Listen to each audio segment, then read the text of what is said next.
Hello, everyone, and welcome to Rich Sports Talk, your home for all the latest and greatest on the New York Jets and the National Football League draft. It is a mock draft Monday, the final one of the year with the NFL draft kicking off on Thursday night. We'll have our final first round mock draft later this week.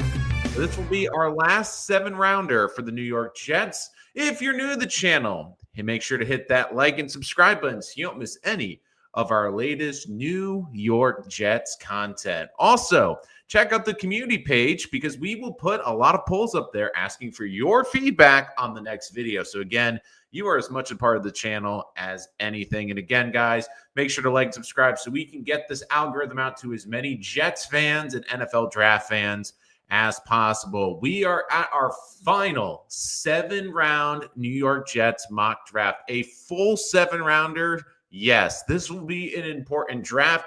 And just a reminder before we dive into the mock draft, we will be here throughout the NFL draft. We will go live the second that the Jets make their first round selection. We will be here on night 2 going over the Jets night 2 picks. Also on Thursday night, we'll go over the potential targets for day 2 for the New York Jets and a lot more. And of course, we will wrap up the weekend on Saturday going over the entire draft, but more importantly, and one of my favorite episodes of the entire year, we will go through the undrafted market because there's always some intriguing players that hit the undrafted market that I think the Jets could potentially look at. So again, make sure to follow and like so you don't miss any of that. But we will be kicking off our 7-round mock draft. Now, this is a big one. The Jets have a lot of moving parts, a lot of moving pieces. So this should definitely be a lot of fun. Before we begin, let me just get some water so I'm hydrated, ready to rock and roll. All right. All right, ladies and gentlemen, it is the 2025 final 7-round mock draft, and the New York Jets are on the clock with the 7th pick in the 2025 NFL draft. The New York Jets will select Tyler Warren, the tight end out of Penn State. Now, this is a very interesting one. I have leaned away from Warren throughout this draft process, but I think he will be the Jets pick because of all the different draft scenarios. There's a ton of different scenarios. I think if it comes down to M'Bendu and Warren, the Jets will lean with M'Bendu in this situation. But the unfortunate thing is, I just see M'Bendu going earlier. It could be as high as 4 to the Patriots. It could be a team jumping the Jets at pick 6 to make sure that they get M'Bendu. To me, of all the various scenarios, Tyler Warren is available, and the Jets will look at him as basically a plug-and-play tight end that will impact the run game, will instantly become the number 2 target on this team, and will give Justin Fields a great safety blanket. I will not be surprised if the Jets try to potentially trade out at 7. I don't see a team jumping the Jets to get Tyler Warren. I could see Armand M'Bendu. Once again, like I said, a team at 6 with the Raiders, potentially moving ahead of the Jets. But Warren just fits in. You know he's going to be a good tight end from day one. He's going to be a productive tight end. He's going to help the run game. He's a plug-and-play player. This is someone the Jets have done a ton of homework on, especially when you look at the tight ends. This is the tight end they've done the most homework on. I think that this is a safe pick here. Personally, you know me on this channel. I'm a huge offensive line fan, but I don't think the Jets are going to reach for Campbell. But I will make this a statement right now, and I will put this on the record. If Armand M'Bendu is off the board here, I would not be completely shocked if Banks from Texas, the tackle, again, it would be a little early, but I would not be shocked if Banks is taken here at 7 or maybe a slight trade down to get more picks. But at this moment, the Jets look at the board. They know Warren's one of the best prospects in the entire draft. They walk away from night 1 getting a dynamic playmaker, someone that can impact their running game, someone that will be a quarterback's best friend, and a good piece to build around moving forward because he is a guy that will be a safety blanket for a long time and will help in the running game. So the Jets dive in with a weapon on night number 1. We kick it over to night number 2. And the second pick for the Jets will be pick number 42. And for that pick, I have the Jets going with Ozzy Trapillo, the offensive tackle out of BC. Now, I know a lot of people are seeing this pick and going, that seems very early. Again, I personally have a late second round, early third round pick on Trapillo, but here's the problem. I think we're going to see a massive run on offensive tackles between picks 20 and 42. I think that when the time the Jets get on the clock at 42, they could maybe trade up to get a tackle a little bit earlier, sneak into the back end of the first round. But I think they'll be patient. They don't want to give up a ton of assets. And when they get here, they'll look at it and say, there are some good playmakers available. They could still go wide receiver. They could add another weapon to the offense. But the problem is, I think the Jets look at this situation going, they're already having to stretch for a right tackle here in round 2. If they wait till round 3, it's going to be even a harder pick. Trapillo, to me, is a plug-and-play right tackle. He played right tackle at BC, but I think he's the best one still on my board at this point of all the tackles. While it's early, you can plug and play him on the right side. He would be an upgrade in the pass protection and run game. Big body at 6'8", could be a nice long-term right tackle. Again, maybe not the flashiest pick here, but this offensive line and this run game will definitely benefit. And you look right now, the Jets have added a plug-and-play right tackle. They have their tight end. So now what do they do in round number 3? They've addressed a lot of their key needs. Now they can get creative, and now they can go and add a playmaker. And I have them going for the third consecutive pick with an offensive player. At pick number 73 in the third round, I have the New York Jets going with Kyle Williams, the wide receiver out of Washington State. There's a lot of things I like about him, but there's a couple things that really jumped out to me.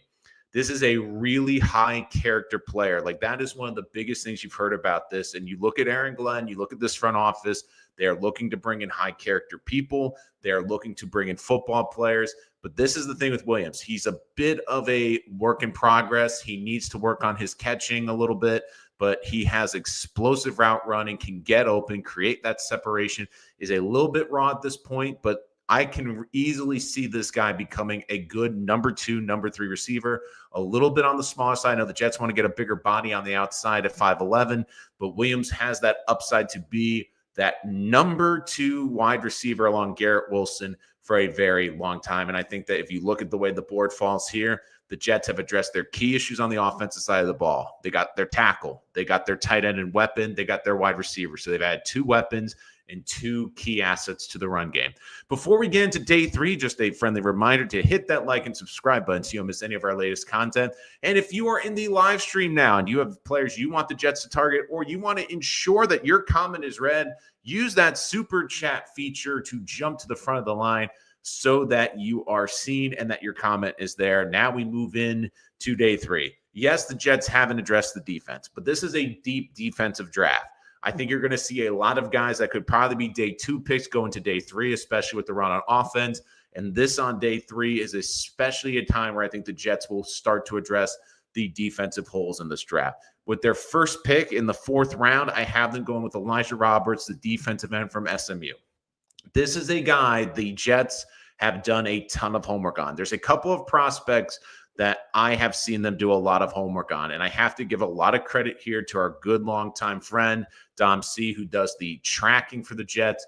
This is one of the few prospects the Jets have had private workouts. They've had multiple meetings. They've done a ton of research on him. And it makes a lot of sense. This is a bigger defensive end, wins with a lot of power, but he's a versatile defensive end. He reminds me a lot of what the Jets were missing last year. They were missing that JFM type, a guy that early in downs can play on the outside, set the edge, but kick inside and is a mismatch on the interior defensive line.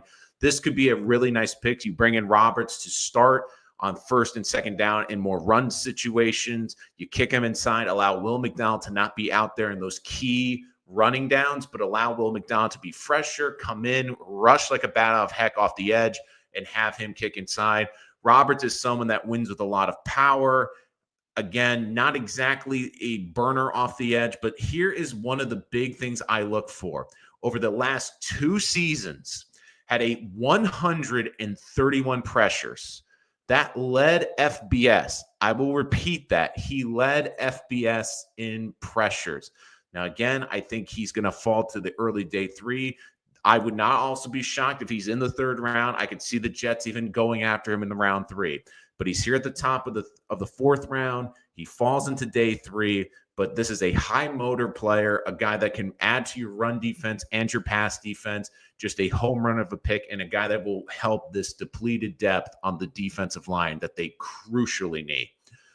Moving into round 5, where the Jets will have 2 picks. I have them starting with Jalen Reed from the safety from Penn State.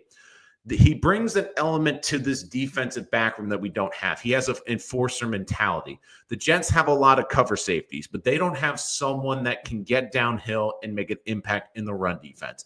This is also a guy that I really like as a blitzer. He can come off the edge, come up the middle. He has great speed. Now, look, he does have to work on technique. He's a little bit sloppy, does miss a couple of tackles, but he will make a couple of mistakes out there. But part of it is because he has this attack attitude. He's fast. He's physical. There's a lot of tools I like in the toolbox. The technique needs work, but you have a staff that you hope is confident in developing those skills. And this is someone that you're looking for. You're looking for someone that brings something different to that room. You have a lot of guys in the safety room that can cover. You don't have people that can get downhill and blitz like this. And the one thing I also really love about this guy, durability. This guy had 42 games in college, including 29 straight starts. The Jets defense, you want guys like this that are durable, can come out there and make an impact every single week. I think this is a really nice fit and someone that could eventually become a starting safety. The next pick I have for the Jets is going to be their last 5th rounder, pick 162, Oronde Gadsden, the second from Syracuse. A 2-year starter at Syracuse, played mostly as a joker tight end in that passing system. You looked at where he was. He aligned in the slot for 58% of his snaps, played that hybrid tight end role. Now, again, not exactly a burner, but he is a good route runner for his size, is able to be a good possession receiver in the middle of the field. This could be a versatile tight end. The Jets can move out, use him as a big wide out on certain packages, use him as a big tight end in certain packages in the slot. Can move around. A lot of this is going to come down to how this staff views Jeremy Rucker. And this is a position. I see a couple of positions where the Jets could double dip in this draft. Receiver is one of those positions. Defensive line is one of those positions. But tight end is also one of those positions. This is a good play right here, a guy that can move all over the formation and really push to make the 53 and add some dimension to that tight end room. So now the Jets will enter into the final round. And before we get to the final round, make sure to use those chats. And if you want to jump to the front of the line, use that super chat feature. So 2 more picks left on the board for the New York Jets. We'd love to see what you guys are guessing what they are going to be. Well, the Jets have addressed a lot of positions, but there's one position that it's the New York Jets. You have to always bring it up around draft time. And that, of course, is the quarterback position. Now, again, I know that in a lot of these mock drafts, I've had them going a quarterback early. I almost can sense the Jets might not even draft a quarterback this year. But I'm looking here, and in the 6th round, Cam Miller is an intriguing player. He's a smaller player at 6'1", 215, but this is a guy that has been a national championship at the FCS level. He set school records for passing yards, completions, and offense. He's an intelligent game manager, can really have good timing. He doesn't have a great big arm. He's not going to push the ball down the field, but is highly accurate, has enough mobility to escape the pocket, can make plays with his legs. And this, to me, is an intriguing guy that I think could be a very good backup in this league. And when you look at the amount of injuries we see in the starting quarterbacks, having a good backup is a good thing. And when you also look at this too, this could be someone that could push Jordan Travis. I think both of these players, Jordan Travis and Cam Miller, can be very good functional backups at the very least in the National Football League. And we don't know where Travis is with this coaching staff. We know last year he had the setback with the injury. We don't know if he's what they're looking for in a quarterback. It was a completely different regime. I think Miller's brought in to push Travis. It also allows the Jets to maybe put one of these guys on the practice squad to keep them there to develop. I think Travis, too, it gives them another guy, so they're not exactly rushing to get Jordan Travis in to be the 3rd quarterback. And this is a good opportunity for both of these players to sit behind Tyrod Taylor, learn for a bit. So I do think that this is an intriguing guy and a very productive player. When I look especially on round 3, I'm looking for upside, but I also really like production.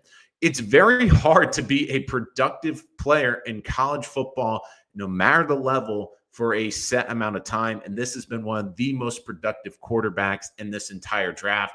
And I really like what he can bring to this quarterback room.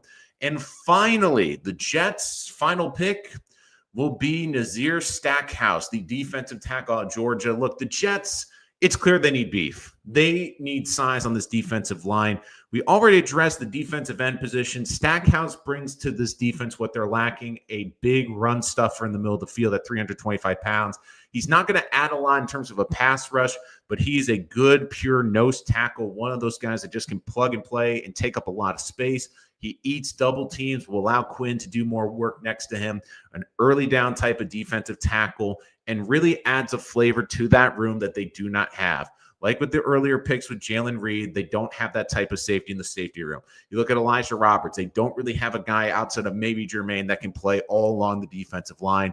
This is another type of player here that really adds to this room and adds a big, beefy defensive tackle to stop the run. Look, the Jets' run defense was terrible last year. If you're going to have smaller defensive players out there like a Will McDonald, and you're going to go out there with smaller linebackers like a Quincy, like a Sherwood, you need big defensive tackles, and Stackhouse lives up to that name because he's basically a stacked house on that defensive line. So that is our final 7-round New York Jets mock draft. It was a lot of fun making these, and of course, every single year we do this on this channel. So if you love full 7-round mock drafts and you love just mock draft season and you love New York Jets draft content, of course, hit that subscribe button so you don't miss any of the latest. Of course, the Jets, speaking of the draft, had some big news today. Darren Muji was in his press conference. Again, didn't reveal much, but the biggest news is that they're exercising the fifth-year options for Sauce, for Garrett, and for Jermaine, the 2022 draft class. Obviously, not really much of a surprise, but I do think that the Jets are working on the Garrett extension, and also they are working on the Sauce extension. And to an extent, I think Jermaine, too. The big thing with Jermaine, especially coming off the Achilles, if he's able to come out of the gate and have a really good start to the season, he's someone I could see the Jets locking up mid-season at some point as well. So that's something to keep an eye on. The comments are coming in. Make sure to use that super chat feature to jump to the front of the line. One of my favorite comments I'm already seeing is no defensive tackle yet, but I did eventually take it out there.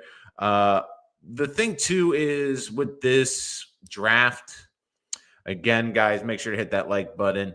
And look, there's one position Jets Poughkeepsie brings up. I don't think they're going to address kicker. They might, if they're going to address kicker, it'd probably be in the undrafted pool. Cornerback and middle linebacker is interesting, Jets Poughkeepsie. So my big thing is with the cornerback position, it's probably their deepest position on this roster. A lot of it's going to come down to how they view Quantez Stiggers. A lot of this is going to come down to how they view some of the other younger players on this defensive back room. I almost get the feeling that maybe they'll take a dice throw on day 3 with a corner. I would not expect a corner in the first 4 rounds. I would maybe take one back end of the round. I could see that happening as well.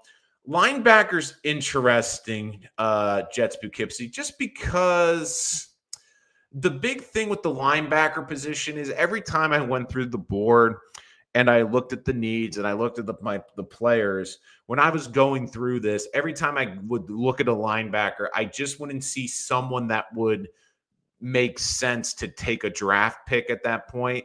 The other thing, too, is I kind of get the suspicion that the Jets, for the linebacking position, it might be one of those ones where they play the waiver wire game. Like, don't forget that's how they ended up with Quincy as well. I also think maybe they're waiting to see after the post-June 1st cuts, after the draft, you see some veterans move.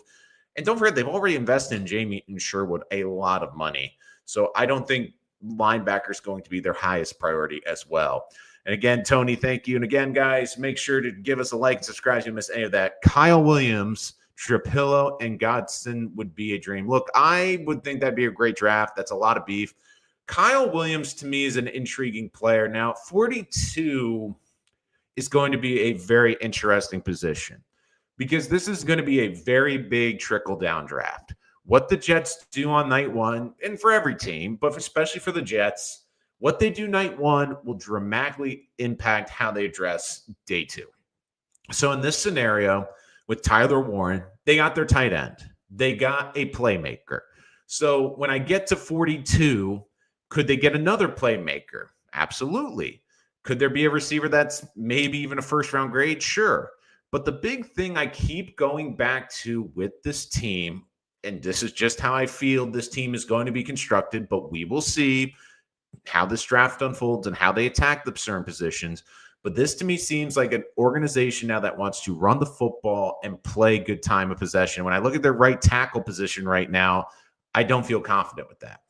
That's why I like Ozzie Trapillo there. I think Trapillo would be a plug-and-play right tackle. Is someone then that you cannot worry about. And then you look at like the backup and the trickle-down effect, you feel better. Now, the other big thing with this draft is I still believe this team is not going to put AVT at tackle.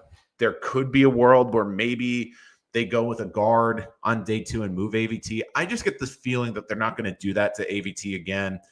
And I'm guaranteed they probably have had talks with AVT.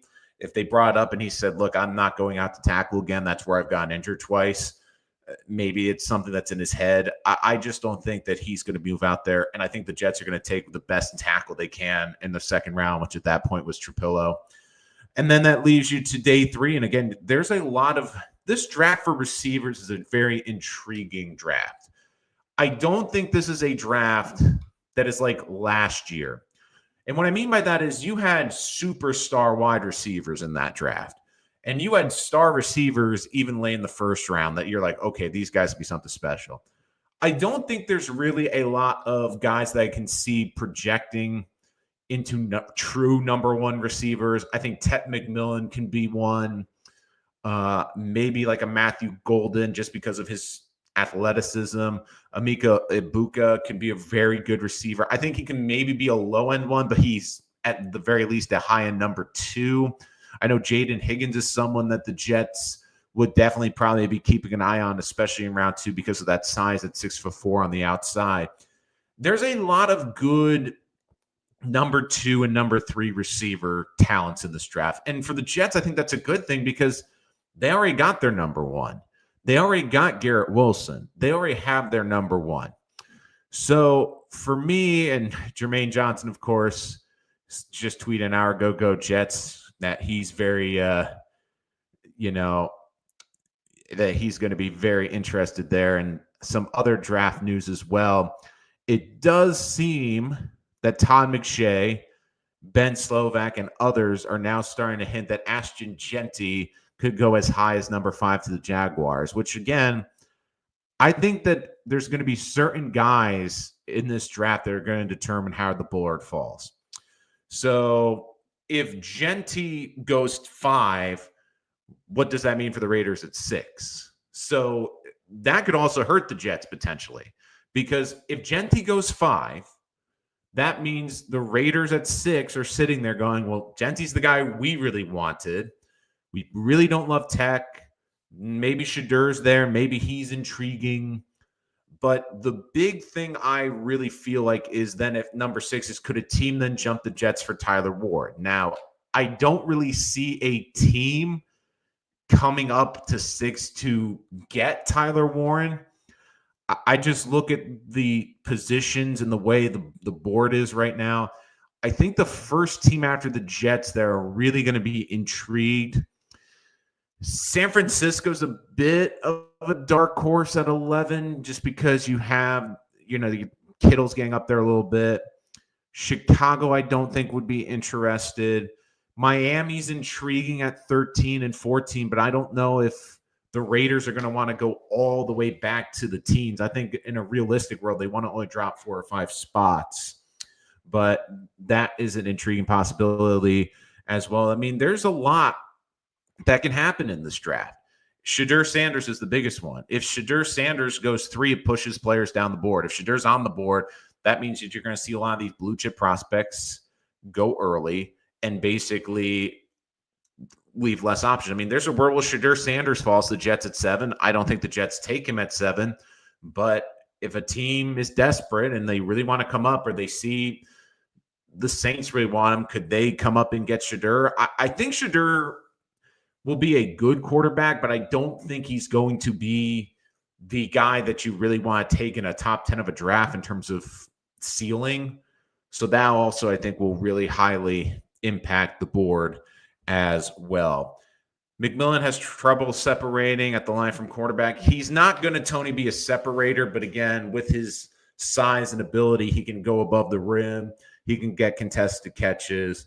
I mean, he's still got decent enough speed. He's going to be more of a possession receiver. If you're expecting him to blow past guys and basically have all these 50-yard touchdown catches, he's not that type of guy. But he's a guy that when you need a conversion, you can throw it to him. If you need a big target in the red zone, you can throw it to him. That's why I think you're seeing such a change with Tet. It almost feels like Tet's not going to be a top 10 pick. More realistically, Tony's going to be in the 11 to 20 range. I still think he's going to be a very productive pro, but I do think that some people are going to be disappointed because they're not going to see those highlights on SportsCenter, but he's just going to be a highly productive receiver. I mean, that's just how I'm going to view him. But look, I think with the Jets, Kyle Williams would be a very nice pick in round 3. He's, again, a little bit on the smaller side, is at 5'11", but you look, he's got a great success rate on throws of more than 20 yards. He doesn't stand out, but he has a great acceleration. He can get to that top gear rapidly. He creates catchable windows. And for me, I think he can really develop into a very, very, very nice number 2 receiver, which is what the Jets really could use. And really the Jets could just use a very good receiver just in general. So I think him there. Receiver, I don't think it will be one of the first 2 picks, but I could see it easily being the 3rd or 4th pick. I mean, a couple guys, too, that I didn't mention on here that I could see the Jets potentially looking at. Andrew Makuba, the safety from Texas. Kyle Keenard, the edge from South Carolina. Fidel Diggs, the edge from Syracuse. Hayden Connor, the offensive guard from Texas. RJ Minkins, the safety from Clemson. There's some guys that they've done a lot of homework on. And sometimes when you look at the homework, you wonder, is it a bit of a smoke screen? If they're doing this much homework, do they really love the guy, or is there a little bit of a concern because they haven't got as much evaluation as they were hoping for? But like one of the guys I keep looking at, Elijah Roberts, and I have to give Dom C a lot of credit for really doing his homework and really doing a lot on him. And Roberts is a guy I really like the tape of, but when you look at Roberts, they've had a private workout with him. They've attended his pro day. They've had a meeting with him at the Hula Bowl. Like, they've had all these different meetings with him. He's someone that's clearly on their radar. I mean, another guy they've had a lot of meetings with who I think Jet fans might have a hemorrhage is Shamar Stewart from Texas A&M. Another guy and the other edge that they've really had a lot of interest is Fidel Diggs. They've met with him a couple of times. But I do think that there's a lot of guys on day 2 that they are definitely interested. The quarterback will also be an interesting position. I think it's going to be too rich to take Jalen Milroe. He's someone they've done a lot of homework on. Quinn Ewers is also an intriguing player for me. Again, I don't love the durability with Quinn Ewers. He's got a lot of talent, but I think a lot of it comes down to, with him, where he goes. I don't think the Jets will take Quinn Ewers in the first 2 days of the draft. But is there a scenario where Quinn Ewers, because I think Jalen Milroe will go in the first 2 days just because of his athletic ability alone. I think Kyle McCord will go in the top 2 days as well. Now, I can see a scenario where Quinn Ewers is sitting there in the top of the 4th round around pick 110 when the Jets are on the board. I mean, that could be an intriguing player to keep an eye on. If he's sitting there at the top of day 3, I mean, you look at the arm talent he's got, the intelligence. The thing I look for, though, is he doesn't have the best decision making. It's a little bit over the place. He doesn't extend plays, and he's had the durability. I mean, there's a lot of interesting tools, but it just feels to me like he has a lot of great tools, but it seems like the Jets want a more athletic quarterback, and for the lack of athleticism, you want to have unbelievable decision making. Like with Shedeur, I think that's one of the differences between Quinn and Shedeur. Shedeur is a better athlete than Ewers, but I also feel he's got a lot better decision making. He's very quick and decisive compared to Ewers. Ewers' decision making was a bit all over the place, but again, that's just a scenario I would throw down there. Just throwing that out there. Tony, the GM. Good to hear from you, Tony. I'm all for this, but there's one problem. I think everyone else is going to be trying to do that too. I would try to trade out 7. If a team came to me and would offer me even a future second round next year, again, I don't think you're going to get a future first rounder. My biggest thing would be my biggest hope for the Jets. Now, again, this probably wouldn't be as enticing, and it might feel like a bit of a letdown, but one interesting possibility, and I brought up in my trade down episode, which is on the channel, was the Saints. If they really want Sanders and they don't want the Panthers trading out right before him, maybe they do this gentleman's bet where they trade 7 and 9, and the Saints have a ton of picks. But what if the Jets get the 3rd round pick next year? Because don't forget, the Jets don't have their 3rd round pick because of the Hassan Reddick trade. If you recoup that for 2026, all of a sudden you have your 1st, 2nd, you get your 3rd back, and then you would have 2 4s because you're getting a comp pick back for the Hassan Reddick contract and the 4th that you already kept. I do think it is a very interesting one. Yeah, and I definitely will look into that. Tony, the GM, definitely shoot me an email, reach out to me on Twitter. Would love to have you on the show, Tony. So definitely reach out. At Rich Sports Talk is the handle on Twitter. Would love to hear from you. So again, would love to hear from Tony. So Tony, if you're still in the chat, definitely reach out. Yeah, I do think that would be my likely trade down candidate. The problem is with the Jets, and this is the problem with this draft. If you trade down, you're missing out on a blue chip. The Jets at 7 are going to get one of the few really impactful players in this draft. Once you get past really 8 or 9, there's a lot of very good in this draft, but it's not players that you're like, oh my God, that like they're going to be huge difference makers. Like if you trade down to the teens, like you're looking more at like the Shamar Stewarts from Texas A&M, more of a developmental player. I think you can look more at defense at that point. There's certain players I think the Jets would definitely look at, but I'm very the same as I definitely would look to trade down, but I just don't really see a team trading up. Like, is there a team that's desperate for Ashton Jeanty? Like, my dark horse for him is Chicago. If Jeanty somehow gets past the Raiders at 6, which I don't think he's going to get past Jacksonville and the Raiders in some combo. But again, this draft, there's so many different possibilities. Last year, we basically knew the first 3 picks were going to be quarterback, and then Marvin Harrison at 4, and then was figuring out what to do after 5. This one, after the first pick, you have no idea what's going to happen. And there's so many different variables, but one variable I look at is Chicago. Chicago to me is intriguing because they're sitting there at 10. They want to come up, like, let's say, for Jeanty. The reason I'm intrigued with Chicago is they have not one but 2 second-round picks. They have pick 41 and they have pick 39. Could one of the options be, because the Jets have picked 42, do the Jets want a higher second-round pick? So let's say the Jets swap to 10. Can the Jets, when you look at pick 42, is 480 points to get up to 39? Now, again, it's not a lot, but it's moving up from a 480 to 510, so that's a 30-point difference in terms of value. And when you look at trading between 10 and 7, that's roughly a 200 point. So that's a 170 point difference.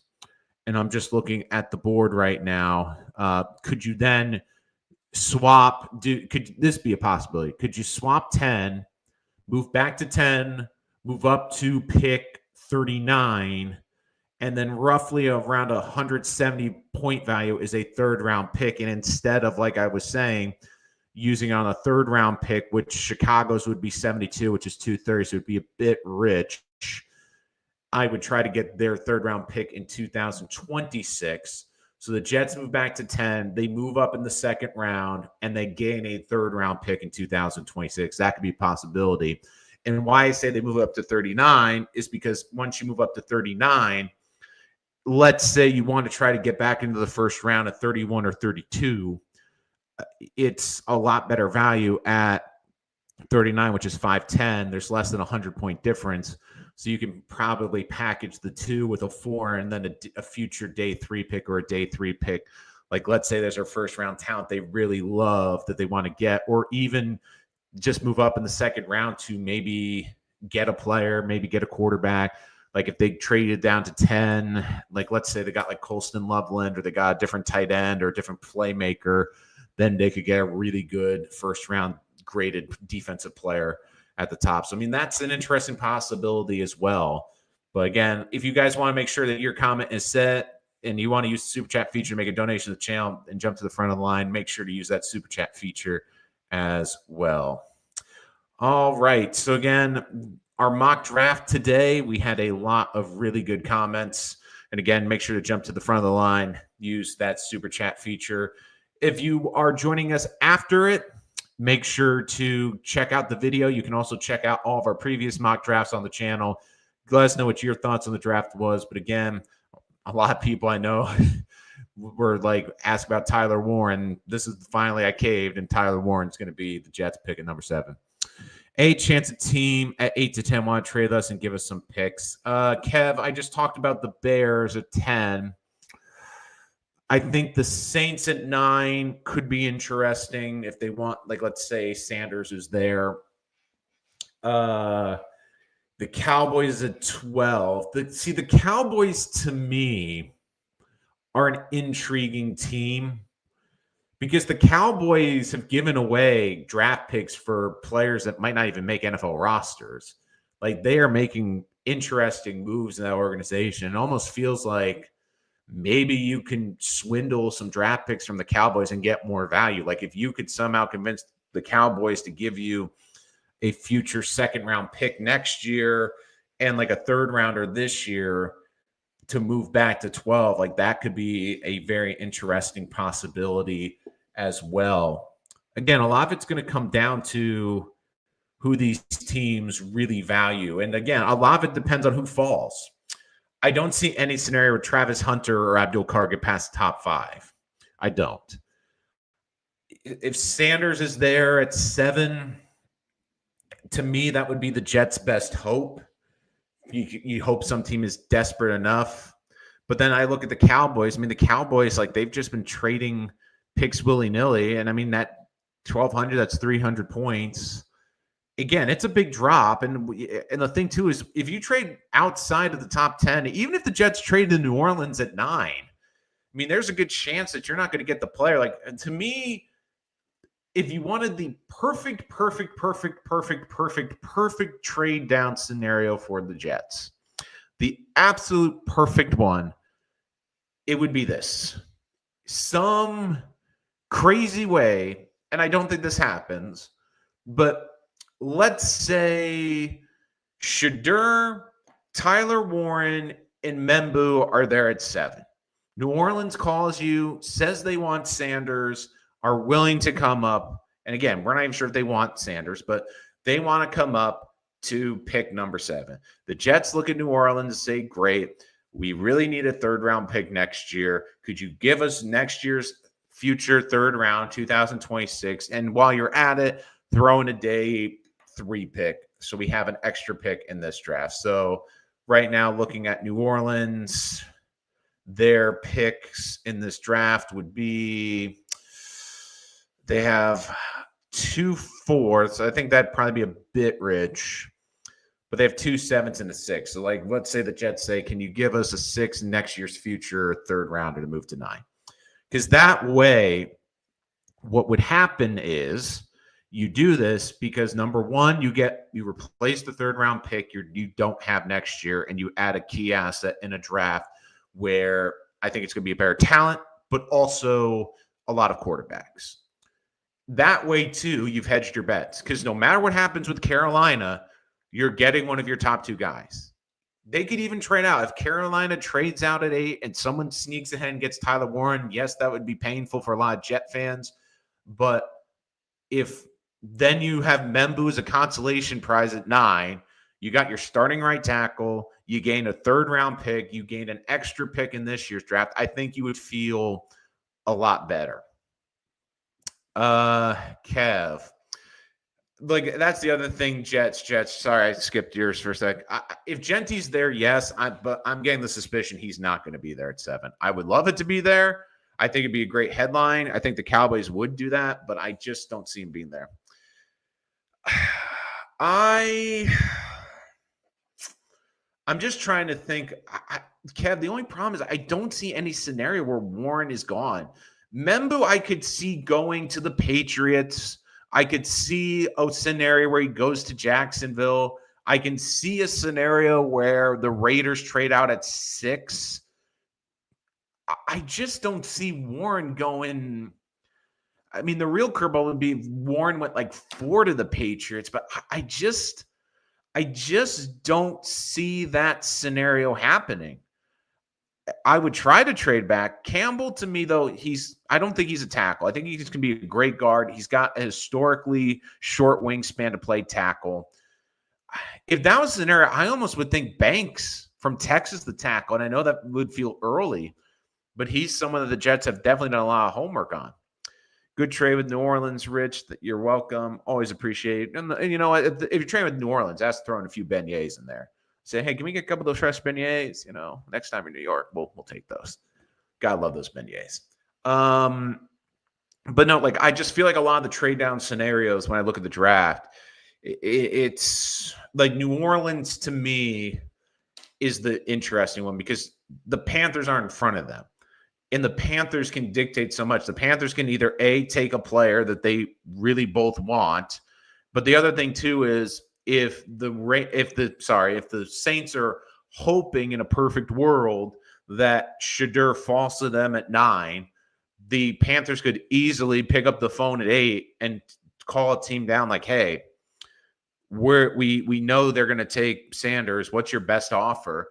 And they might even take a little bit of a lesser offer, like sort of what basically the Patriots did a couple years ago with Broderick Jones and the Jets, just to also kind of stick it to your division rival. It's like, yeah, we'll take maybe like 80 cents on the dollar for a trade, but we're also not going to let you potentially have a franchise quarterback in our division that we have to compete with. Because don't forget, the Panthers are in this weird situation right now. They're not fully sold on their franchise quarterback. Really, like, if you look at the South right now in the NFC, Carolina's not really sure what their quarterback situation is. New Orleans is kind of trying to figure out what the heck's going on with their quarterback situation. Really, the most settled one is Baker Mayfield with the Buccaneers. Any chance? Look, Kev, I'm not going to sugarcoat. I always think there's a chance. I would say if a team gave you an incredible offer, it has to be an offer where it's like Jamal Adams or something where you're like, okay, the Jets can say no to that. Because don't forget, as much as we love Brees and as talented as Brees is, and as dynamic as Brees is, this is a new regime that has different player values, and they didn't draft him, so they don't have that equity that they've drafted him. Again, I would say, Kev, though, if I were to put money on it, I think there are 2 players I think that would get traded before Brees. Now, my opinion is number 1 would be Quincy. Now, Quincy, it's going to be intriguing because you have Quinnen. I don't know how that's going to impact the whole decision-making. But Quincy's coming into the final year of his contract. If the Jets feel like they're not going to get to a deal or he's going to be a holdout and a team's willing to trade for him and give him an extension, that could be a possibility. The other intriguing one is Quantez Stiggers. Now, here's the reason why. They drafted him to play a very zone-oriented defense where now they're going to be doing a lot more man. Now, I think Stiggers should be on this team because he also played safety in college. He has that versatility. And if anything, I would try him at safety before just getting rid of him as a corner. But maybe that is something where the Jets look at it and go, we have the square peg round hold, where we have a very good cover guy in zone that will struggle in man. But if we're going to be playing 60, 65% man coverage, then he's not going to be a good fit. And it happens all the time in football, is you get different players that fit different schemes. And I think, speaking of one of the players we're just talking about, Quincy's a great example of that. Quincy Williams was basically on the street. No one really wanted him until he came to the Jets and found a system that he thrived in. So much about being successful in the NFL is finding a scheme that maximizes what you do well. And there might be some players on this team where you look at the players they brought in this offseason, maybe this coaching staff feels that they were undervalued basically in their previous scheme, and they'll fit this scheme a lot better. But look, I think it's a good sign, though, when Muji's already said that he's going to do the fifth-year options for Sauce, Garrett. I mean, Jermaine, those were no-brainers. I know some people give him grief because he's not responding to the Aaron Rodgers. Like, look, I'm only talking about the players that are here. I think that's the right choice. I think there are Jet fans and certain personalities that are going to rip the Jets for, oh, come on, you have to give your side of the story. You have to tell people what really went on in this meetings. At this point, who cares? It's done. Aaron Rodgers is no longer a Jet. He's not here. And like I said in the episode with my reaction to the comments is, Aaron did this for a very specific reason. I think he felt the attention was starting to die down a little bit, but he likes to be out there. And I said the biggest thing, too, is the two biggest things from the Aaron Rodgers, and I'll get back to your comments, guys, and I just want to give this, my full thoughts are in the video if you want to go check that out. My biggest thoughts on the Aaron Rodgers things was two things. The things that really stood out to me was, number one, the timing. Because this happened back in late January. He could have gone on McAfee in February, but he didn't. He could have gone on in March, but he didn't. When did he go on? Notice also, what day does Aaron Rodgers usually go on? It's Tuesday. What day did he go on? Oh, it was a Thursday. What's a week from Thursday? No, that was the NFL draft. So he's putting his name out there. And when asked about the Steelers, I'm not really sure. So, look, I know people, and the other big thing that's come out about the story is people like, well, he flew out to this West Coast, the East Coast on his own dime. Now it's come out, like, if you did the research, oh, wait a minute. He was already out on the East Coast for a football function or some function, and the Jets said, hey, while you're out here on the East Coast, come into the building. So they didn't just say, hey, we need you to fly in tonight. It wasn't like they called at 8 in the morning, hey, get on a plane, come to Florham Park tonight, we need to talk. They flew him out there 20 minutes later and then said good riddance. Look, the Jets made a decision. You had to I praise them for getting it done right. And the other thing, too, is I hate the thing is like, oh, they shouldn't have they should have just called him. Yeah, if the Jets called them, then they'd be like, oh, the Jets don't have the guts to talk to Aaron Rodgers face-to-face. JD had a better undrafted free agents. Tony, it's actually that's actually a very good point. Like, I mean, Bryce Huff's probably one of his best picks, and he was undrafted. I mean, Bryce Huff's probably the best player from the 2020 draft, and he was undrafted. And you look at the Jets draft class, it's oof. I mean, it definitely will be interesting, too, because this draft class, this last one for the Jets, I think Olu was a good pick. But Malachi Corley, obviously, is the big X factor. I think they had some intriguing day 3 players.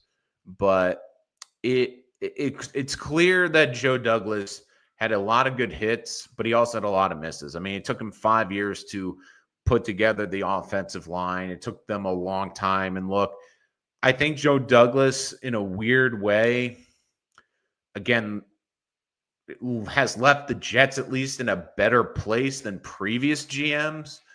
But he also was here for nearly 100 games and just won over 30. I mean, that you can't do that in the National Football League. But this, again, our final New York Jets 7-round mock draft. We will have our full first-round mock draft coming out later this week before the draft. But again, a reminder for all of you guys out there and on the channel, make sure to like and subscribe because we will be doing a ton of NFL draft content on Thursday night. Once the Jets have made their pick, whenever that will be, we will come on to give our reactions and give our insight and predict what they will do on day 2, while also giving you live reaction to the picks in the current NFL draft. Then on night 2, we will come on live after the Jets make their last selection. We'll go over the 2 selections, possibly more selections on day 2. We will then wrap up round number on day 3. We'll come on live after the draft to go over all the day 3 picks, how they potentially fit, but also at the same time, go over the key undrafted market because there are some interesting finds on the undrafted market. Every year, there seems to be at least 1 or 2 players that will eventually make the 53 roster and have some type of role with the New York Jets. So we will break all that down. So we have a ton of great NFL draft content, and you're not going to want to miss any of that. So make sure you hit that like and subscribe button so you don't miss any of that content. Also, make sure you have that super chat feature because if we get a lot of people in here, you want to jump to the front of the line, make sure that your comment is heard, or you just want to donate to the channel so we can keep making great content, please use that super chat feature. Again, everyone, we will have a ton of NFL draft coverage for the New York Jets Thursday, Friday, and Saturday. If you want great coverage and great analysis breaking down the New York Jets, make sure to hit that like and subscribe button. But until next time, I'm your host, Nolan Rich, and this is Rich Sports Talk. Thank you so much for joining us here today.